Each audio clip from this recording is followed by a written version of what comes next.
Ven, estando en México, fuera de México, cuando se dice la palabra sindicato, cuando se habla de sindicalismo en México, inmediatamente se asocia personas que no trabajan, abuso de otros trabajadores, o bien el empleo de estas agrupaciones para solapar irresponsabilidad, para solapar salarios altos, aviadores, etcétera, etcétera. Y bueno, esto bien ganado lo tiene la imagen sindical mexicana.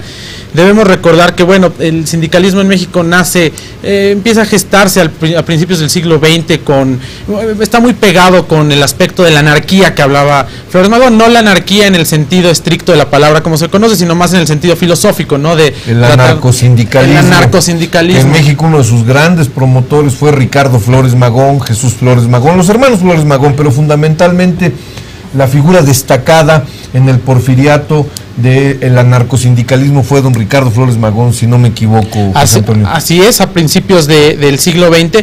Y bueno, aquí lo curioso es que la idea del sindicalismo mexicano nace pensada en primera instancia en el campo, antes de en las grandes industrias que se estaban desarrollando ya en el porfiriato. Se piensa en el campo porque precisamente en las haciendas es donde más se dan este tipo de abusos entre patrones y trabajadores. Bueno, como todos sabemos, tiene que pasar mucho tiempo hasta la década de los 20. Después de la revolución es cuando empiezan a crearse los primeros sindicatos, porque bueno, primero son víctimas de toda la represión del Estado por parte de Porfirio Díaz. Y bueno, poco a poco van ganando espacios los trabajadores frente a los patrones.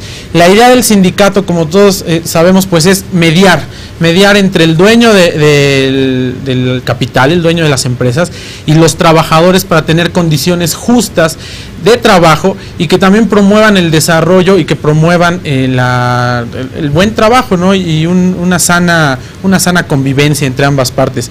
Desgraciadamente, terminando la Revolución Mexicana aquí, bueno, Vicente Lombardo Toledano podríamos hablar que es el primero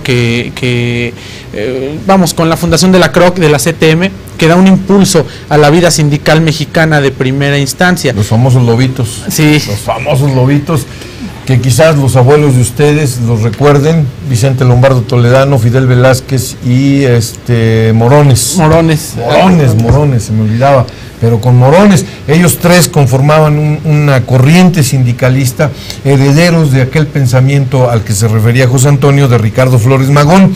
Y como un detalle curioso, nada más para que lo tengamos ahí en nuestra mente como un recuerdo, Ricardo Flores Magón mantenía correspondencia con diputados rusos, pero también mantenía una correspondencia muy constante con Vladimir Ulyanov Ilich Lenin, el famosísimo primer presidente ruso de la época roja, de la época comunista, con Lenin. Y de allí se hereda la frase tierra y libertad que utilizara Emiliano Zapata para arengar a las huestes y buscar en el plan de Ayala el reparto de tierras y sobre todo una mayor estabilidad y una situación jurídica estable para los campesinos.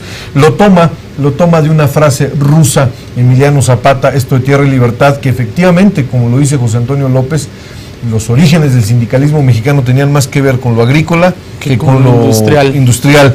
Pero ya después vendría Fidel Velázquez, Morones y Vicente Lombardo Toledano. Ahora, desgraciadamente, como comentaba, va ganando el trabajador escaños dentro de la vida política nacional con la creación de sindicatos.